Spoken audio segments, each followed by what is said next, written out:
I don't know. Have a beach day? Maybe if we had time for 20 more adventures, but we don't. Hello, it's your local neighborhood neurodivergent cryptid. Warning, this video contains spoilers for the Owl House. Hello Owl House fans. For this video, I decided to compile a lot of unused content, cut plot points, unused assets, censored episodes, and more. I hope you enjoy. The Owl House has come to an end recently, and it was an incredible send-off. While it has been a few weeks since the finale aired, the show is still on my mind constantly. I think the end wrapped things up pretty neatly, but there are still a few little questions left unanswered, however. I would have loved to see a flashback to Philip's past, and a little more of Caleb and Evelyn, for instance. Maybe 1 or 2 more episodes dedicated to Hunter and Willow falling for each other? The elusive beach episode? Well, it has been confirmed recently that the beach episode never really existed. It was just a joke line. But still! Today we're going to be exploring some of the cut content from one of my favorite shows, The Owl House.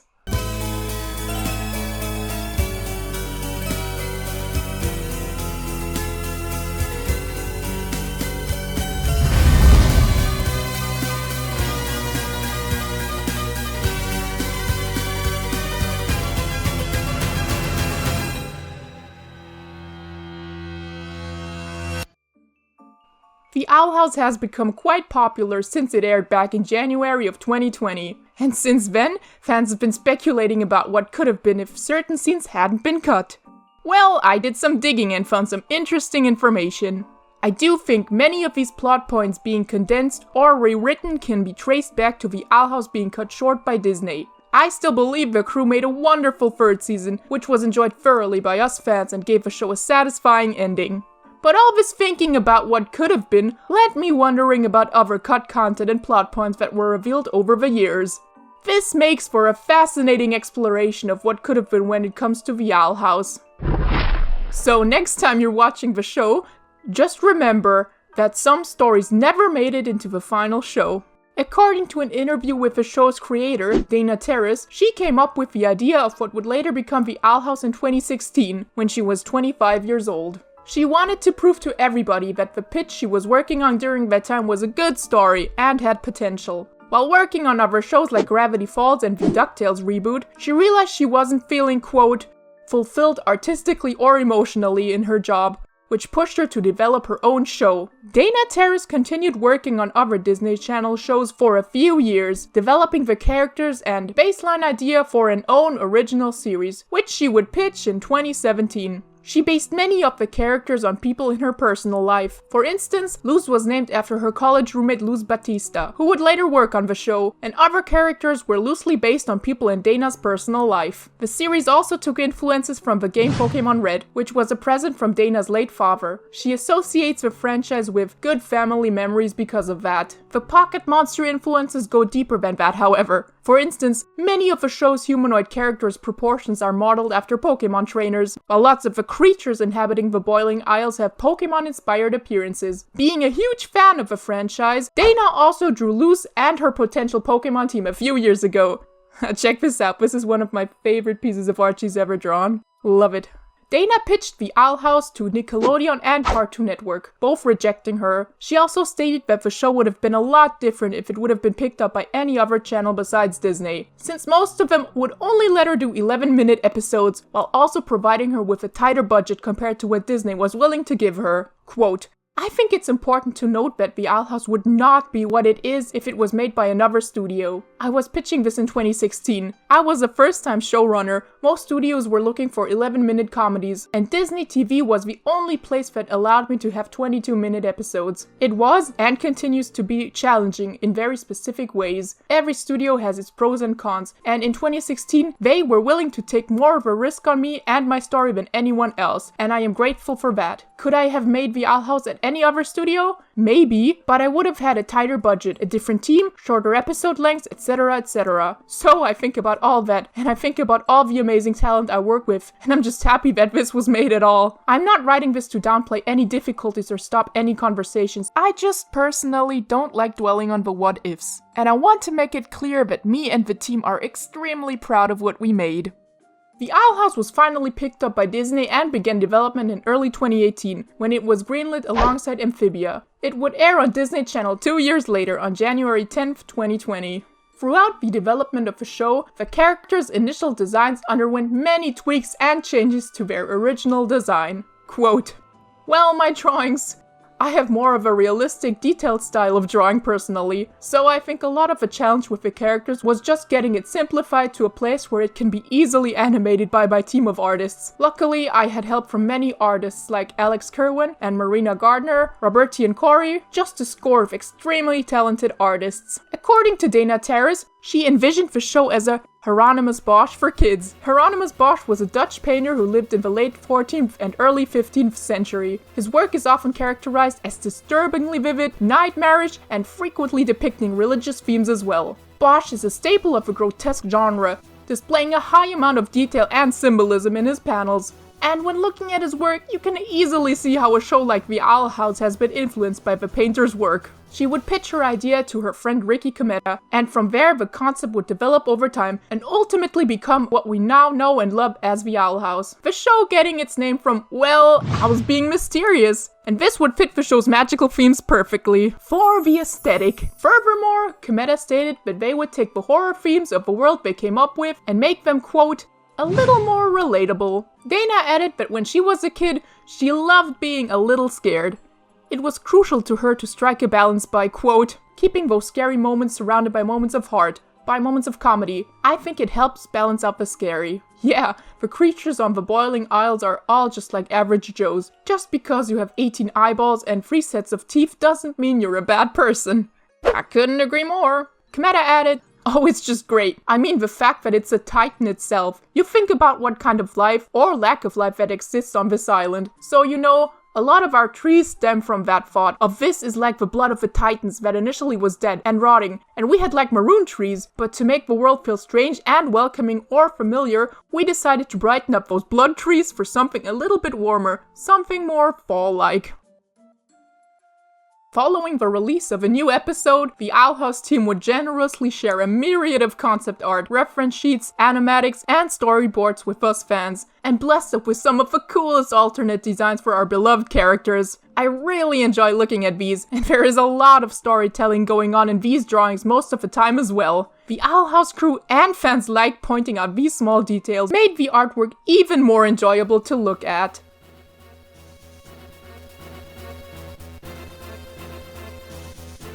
It's time for some miscellaneous pieces of concept and development art I found online. Womp womp!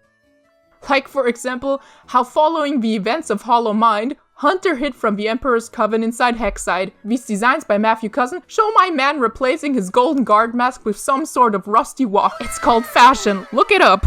Early concept art of the Golden Guard shows him with quite different colorful masks. The designs, in my opinion, are really intriguing, and I would have loved to see them utilized in the show in some way. Or how the crew had not yet decided whether Kikimora was going to be redeemed or not in Season 3. Quote, these pre-designs were done in the very early stages of the script, and I don't believe it was decided whether Kikimora would end up as a good or bad leader, which is why my initial take looks a lot more heroic/stoic. I would have loved to see Kiki's story being more fleshed out in Season 3. If the third season hadn't been shortened, one has to wonder what the crew would have done with her character. And can we please talk about the absolute masterpieces that are the characters' time skip designs? Dana Terrace said that it was quote-unquote brutal to just pick one design for the show because they all looked like something she would wear on any day. Now we can't see it in the show because Luz is wearing a long sleeve shirt, but she was meant to have a tattoo in honor of her dad. I'm sorry, but to me, it is canon for Luz to have this tattoo in addition to the flapjack one, because it's just so sweet. Also, I love how she was always going to wear Amity's necklace in some form, just chef's kiss. Lou's personality was in part inspired by Dana's childhood and past experiences. She wished to show kids that it was okay to express oneself in unconventional ways. Quote, "Well, I think it's something a lot of people can relate to. When I was a kid, I didn't know how to communicate with other people. People thought I was kind of a freak because one of my favorite things to do was find roadkill and learn how to draw by drawing that kind of stuff.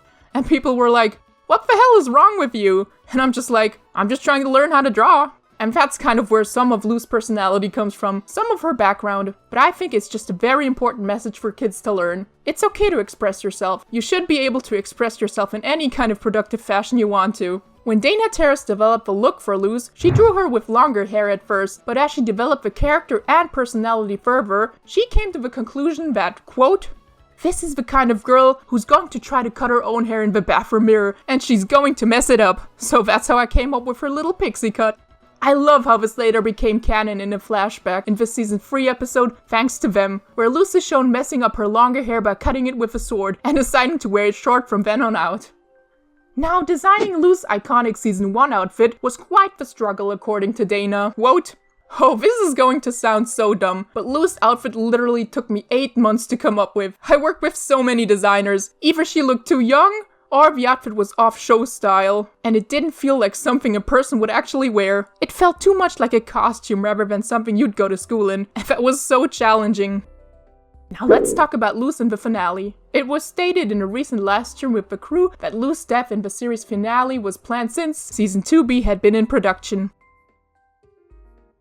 Pre-designs of a cut idea from Wing It Like Witches, where King would wear a terrifying mascot head to help Luz's team, who called themselves the Grubs. These sketches of Emra and Edric show that, instead of their beauty marks, they could have ended up with matching earrings instead. Ida style. Speaking of Season 3, this piece of concept art for Thanks to Them depicts Amity and Luz trading earrings for their Halloween looks. I think this is adorable, and I have been obsessed with this ever since I saw the image. Fortunate enough for me, this actually became canon in the series finale, where it is shown that the two actually did switch earrings, at least in this photo. Oh, and Ida and Rain did it too. Perhaps this is some sort of romantic gesture on the Boiling Isles? Whatever the case, I think it's pretty cute. Now, prior to the airing of Season 3, the Owl House cast and crew held a panel at the New York Comic Con 2022, where fans were treated to a sneak peek of the first episode of the upcoming season. We also got to see a lot more early concept art designs for some of our favorite characters. Their outfits are just so cool, and I love the alternate clothes and hairstyles depicted here. I also have to point out how Luz went from upbeat, naive ray of sunshine to depressed, sleep-deprived teen with trauma. Poor baby girl. Feel free to visit the Owl House fandom wiki to see these concept art designs for yourself, as well as a lot more that I did not cover in this video. The majority of these images were found over there. You can find gems like Goo-Covered Amity! The crew's Twitter accounts are another fantastic resource for early designs and cut content. I really enjoy looking at all the behind-the-scenes content that they have posted over the years for any curious person to admire. Our favorite cool aunt Lilith used to look a lot different as well. She was originally intended to serve as the school's principal. Lilith made an appearance in the pilot. I think at this point, she was, at the very, very beginning, she was actually the principal of Hexside instead of Bump. That was before we figured out where we wanted to go with the story and how we wanted the characters to develop. It didn't quite work for the series, which is why we ended up changing it, but yeah, in an alternate universe, she's principal. And I think this could be what we are seeing here. Like, she could even float. This other piece of concept art depicts a version of Liv that appears to be considerably younger than the one we got in the show. Other than rocking straight bangs, she's pictured wearing in what might be an early Hexside school uniform. I have no idea if she was even meant to be Ida's sister during the time these images were created, or if they are actually part of a flashback, but I think it's pretty interesting to speculate about. These early designs for the Collector drawn by Matthew Cousin showcase some really interesting concepts that didn't make it into the show. They are depicted with a second face in the back of their head that can also move around, or perhaps the hat was intended to be a separate entity. In earlier versions of the character's design, it appears as though it was maybe planned that the Collector's hair would reflect his emotions. Now that would have been pretty cool to see. The second pass includes one design, but was pretty close to how the final version of the character would look in the show. Save for the colors, it's almost identical to the version we ended up with. While Matthew liked it as well, Dana Terrace claimed that she knew right away that this design was a perfect fit for the collector. Matthew, however, believed that this design had the lowest chance of being chosen. Ida was the first character Dana Terrace created for the show, at this time only being known as the Owl Lady. She based her off of women in her family, including her aunts, mother, and grandmother. Ida hasn't changed much from her original design, Dana always imagining her with crazy wild hair and donning a red dress. Fans have pointed out that she resembles the anime character Ryoko Hakubi from the show Tenchi Muyo, both in terms of looks and personality. Maybe this anime inspired Dana in some way? Another possible source of inspiration could be the Mexican legend of La Lechuza. The legend says that La Lechuza is a woman during the day, but at night she turns into an owl. Sometimes also being depicted as a witch with the face of an old woman, this immortal being lost her own child and would either snatch or kill any kid that would come within her reach. La Lechuza also has the ability to curse anyone who looks at her directly. Damn, now I think I understand why Dana thinks owls have a certain mystique surrounding them. I also really love these early explorations of Ida's owl beast form from 2017. Reminds me of some sort of creature from a Ghibli movie, or perhaps the harpy from The Last Unicorn. Now this particular piece of concept art also shows a character named William. The character Sir William appeared in early stages of the Owl House's development. Dana Terrace stated that he was scrapped very early on, but it's pretty likely that it's possible that this character served as the inspiration for Hunter, since they share some visual similarities and the scene from the screen test was later recreated with Hunter. This piece of concept art by Ricky Kameda could be the missing link between Sir William and Hunter. It has been confirmed that this is supposed to be the latter of the two. However, I do think they share a resemblance to Sir William too. It has been said that William was going to be another human besides Luce, and the Hunter in this piece of concept art is depicted with round ears as well. Now it is unclear whether or not Will and Hunter have any connection other than the slap, but I do think it is very likely that elements of William would later become who we would get to know and love as Hunter Noceda.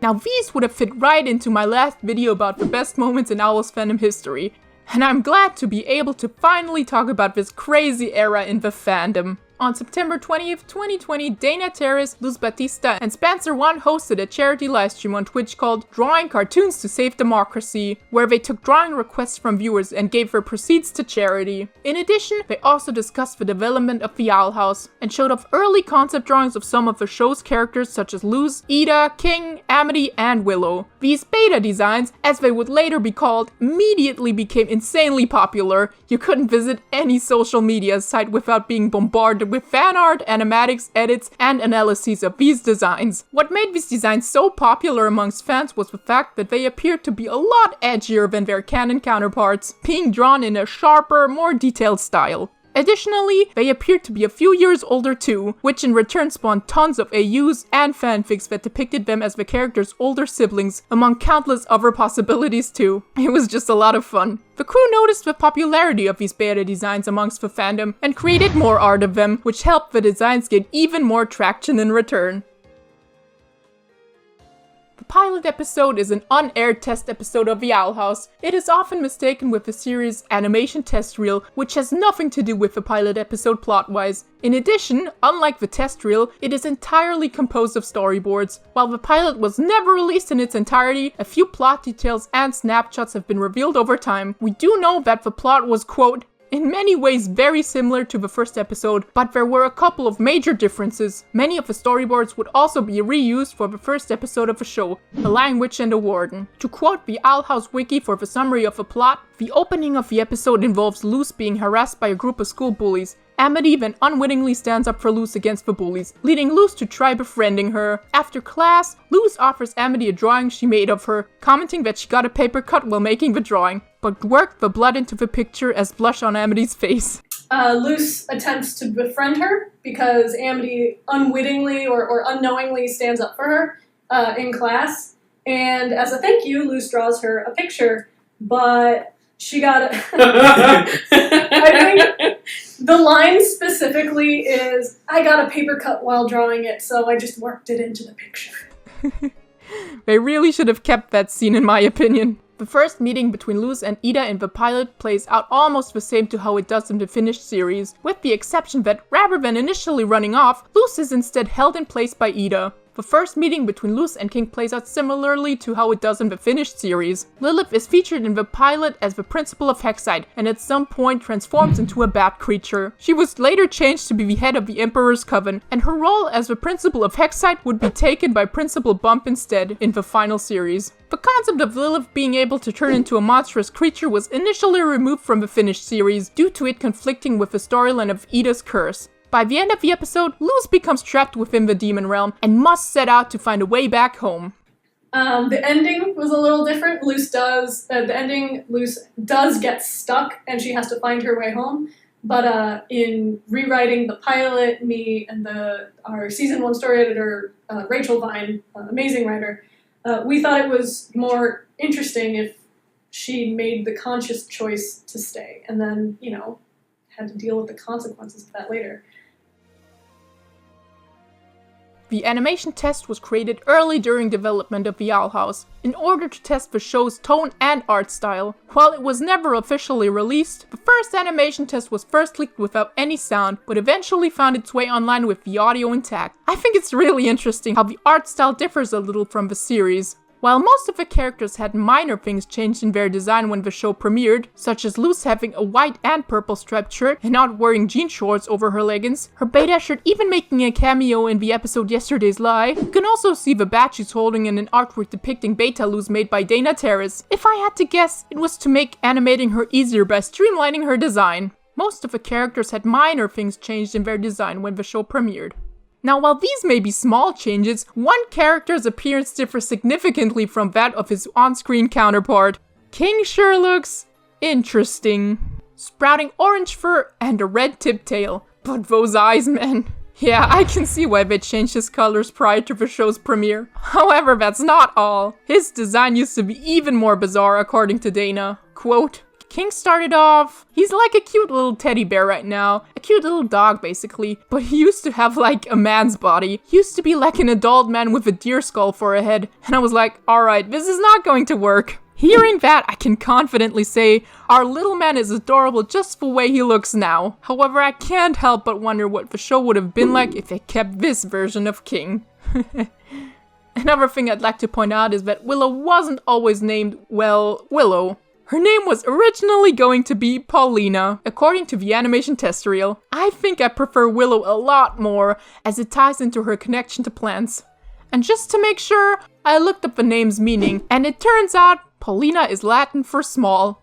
My brother in Titan, have you seen how jacked her arms are? That's the opposite of small. We also get another glimpse of the character Sir William, this time in animated form. Lou slapping the aforementioned boy awake. She treats him in a manner that is remarkably similar to what she does to Hunter in the season 2 episode Hunting Palisman. Wake up! What? You! Now, the Owl House is a pioneer of LGBTQ+ representation in animation. Other than the usual, blink and you'll miss it same-sex kiss on screen Disney is usually known for, other countries would have a harder time censoring this type of content when airing the Owl House, since it's an integral part of the show, and many things just wouldn't make sense if you were to cut them completely. Different countries had different approaches when it comes to trying to censor the Owl House. The Southeast Asian version of the Disney Channel, for example, decided to blur out the photo which shows Willow's dad's. Russia would air the first season of the Owl House, albeit censored, but I guess after realizing the second season was going to be a lot more fruity, they just didn't even bother and banned the show altogether. I mean, the way they would try to cut Amity's gay panic scenes in season 1, which make up like half of the episode, makes the dialogue not make any sense. Эмити! Эмити, нужна твоя помощь. Да, я могу помочь. Она вечно сует нос куда не надо и пытается прыгнуть выше головы. А сейчас ей нужна ваша помощь. На, держи. А ты что, Эмити? Она что, сбежала? While season 1 would air in Russia, the show was outright banned in the Czech Republic and Hungary because it was spreading the oh so terrifying gay agenda. Oh no! As far as I know, they actually had a release date and dub, but ultimately decided against airing the show entirely. This would be the first time an entire series was removed from Disney's programming, as opposed to other shows like Star vs. the Forces of Evil and Milo Murphy's Law just cutting scenes featuring LGBTQ+ characters in certain countries. If you were to watch The Owl House on the Indonesian version of Disney+, you'd be surprised to find that the show was rated 17+ over there. This is on top of using a censored version anyway. Do they like swear in this version or what? I already talked about this next example of wonky censorship in my last video about crazy moments in the Owl House fandom history, so I'll keep this brief. The Taiwanese dub of the show changed the dialogue of the scene where Luz and Amity are asking each other out to something even more queer. Now these two lovebirds want to dress up and travel together. 所以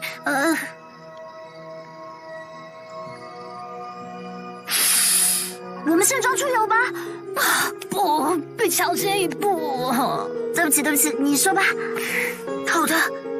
亚米蒂不来，你愿意跟我出去吗？愿意。好嘞。If you ask me, that's even gayer than being gay. The LGBTQ+ community immediately adopted this slang term into their culture. I also like to point out this brief summary about the dub scene from the original uploader. It contains a lot of additional details and background information about the Taiwanese translation. Feel free to pause this video and read it for yourself if you're interested.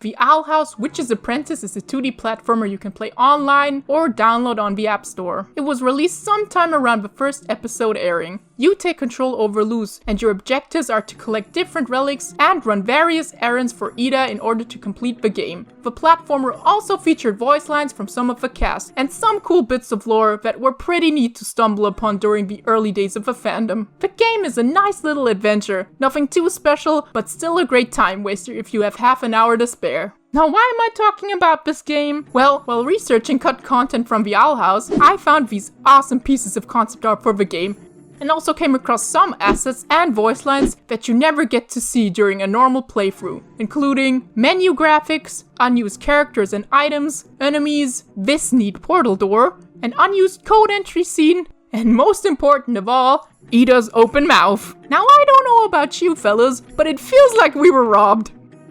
There's also a handful of unused voice lines, and I'll go on and play some of them. Hang on 1 sec. Does this mean you'll teach me a spell? You don't have a cauldron? What kind of witch are you? No! No! Be right back. I also really love the saltiness of a person who was kind enough to compile all the unused animations from the game for the cuttingroomfloor.net. Like, who hurt you? Ability Shell Out. An animation that seems to show the Snaggleback Shell ability ending by being put away, rather than bouncing off of a stack enemy. In-game, even if a player manages to activate the Snaggleback Shell ability in a way that doesn't hit a stack enemy, they will just bounce off a wall as though they did. Yes, they spelled it ability. Portal In, an animation of a door appearing through a glowing light rising out of the ground. For the record, that's not how it shows up in the show. Portal Out. An animation of a door fading back into glowing light before sinking into the ground. Again, definitely not how it works in the show.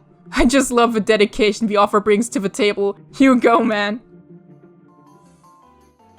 During a recent post-Hoot streamed on Instagram, it was confirmed that there was no original version of Season 3, meaning that the planned 20-episode storyline a season of The Owl House usually consists of hadn't yet been finalized. Nothing was condensed. The crew did not have any outlined scripts or real stories made for a full Season 3. They were informed about the show being shortened while working on Season 2A. Production on Season 3 had not begun yet. The entirety of Season 2B and Season 3 were made in response to Disney shortening the final season. Dana Terrace also mentioned that the Galder Stones, ancient relics with power-enhancing properties introduced in the episode through the Looking Glass ruins, would have played a bigger role in the show. She also said that we would have seen more of the Bat Queen. If I had to guess, there would have been more of her backstory, and this would have given us a glimpse into the history of Palisman and their decline. The Coven Heads were also meant to be explored more if the show wouldn't have been cut short. I would have loved to see more of them, especially the ones that were barely on screen, like for example Mason, the leader of the Construction Coven, Hetty Cutburn, the leader of the Healing Coven, Osran, the leader of the Oracle Coven, and Vitamir, the leader of the Potions Coven. To be perfectly honest, I didn't even know the names of most of these witches. Just another reason why I would have loved to see more of the Covenheads besides their minor roles in the season 2 finale. During the livestream, it was also confirmed that Evelyn's spirit was not in Flapjack. He is his own entity. The reason Belos called out Caleb's name when he saw the Palisman was because he believed Flapjack to be the culmination of his brother's corruption, since Flapjack had acted as the first introduction to magic for Caleb initially. These events were kicked off by Evelyn disguising herself as a human, in order to see what the human realm was all about. After her and Caleb first met, they bonded over their love for birds. How adorable! Evelyn, perhaps disguised as a human, hiding her ears, just being like, oh, what's this place about? Might have been like, you seem like a reasonable young man, unlike most people in this place. You seem like a reasonable. You seem a little less violent than everyone. Probably not gonna burn me at the start. Well, I mean, like, I don't know, like, dog owners becoming friends because they just pass each other every day and their dogs are friends. Like, perhaps it was something like I that. don't know that They I'm were friends on with the other similar dog owners. I'm friends with the dogs. roofs. If I stop you for your Okay, dog, that's I'm what you interested say. in only your dog. Originally, Caleb and Philip's graves were supposed to be in the basement of the abandoned house, but this got axed due to not serving any story purpose. When Lisa and Hunter went in the basement, when the possum runs out, originally, like, Hunter and Philip's, like, graves were down there. They, like, made graves in their house. Shorts, that's dark. That was... And we ended up cutting that. It was a cool image because it was based off of this church in New Haven that I used to walk by every day on my way to school. And there were tombs in it? Well, if you go into the basement, there is tombs, and Yes. it's very creepy, and it's very just like, oh yeah, we got some tombs from the 1600s in our basement. What? Some Target. An episode showing a flashback of Ida covering her palisman with her father Del was planned at some point. This would have shown that Ida was cursed before she carved Albert. This was probably also axed due to time constraints. There were also plans for Hunter and Amity to have a few more interactions. We would have also seen him bonding with the other Nocedas, Vi and Camilla a lot more. Dana stated that basically every character would have had more interactions with each other. Oh, what I would give to see that. While editing this video, Vesela Stamenova, a retake director on the Owl House, shared a few frames of alternate animation from when Hunter got possessed by Belos in Thanks to Them. This clip shows Hunter smiling sadly at his newfound family. Most of all, I'd like to make sure you never hurt anyone again! While the scene we got to see shows him picking up the vial before cutting to his face, the other version gives us more of a glimpse into the inner turmoil of Hunter. While I'm not sure why the scene was changed, it could be due to certain shots not flowing smoothly during the confrontation otherwise. The last thing to point out from the post-hoot is that the Dana hates happy endings thing was a bad misconception. The fans had been worried for years that the show would have ended in some sort of tragic way, and while yes, the main character technically died in the series finale, Luz came back to life in the end, and the show did get its happy ending after all. Dana stated that a happy ending was always planned for the show and its characters. There was never any serious discussion about a potential bad ending at any point during the show's development. And there you have it, folks! A quick rundown of some of the cut content and ideas that didn't make it into the final version of the Owl House. It's fascinating to see how the story and characters evolved throughout the show's development, ultimately creating the masterpiece that we all grew to love. It's always fun to speculate about what could have been, but let's just appreciate the show for what it was able to pull off. Dana stated that she hopes to one day come back and make a spin-off, if Disney would ever allow it, since they own the IP after all. Because of that, she withholds certain pieces of information and doesn't answer certain questions relating to the show. Personally, I would love for the show to get its own comic or something set after the time skip. Or maybe a prequel? The world of the Owl House holds so much more potential and mystique for additional stories set in this universe. Let's just keep our fingers crossed. And if you enjoyed this video, feel free to like and subscribe. Could be the pissing link, what the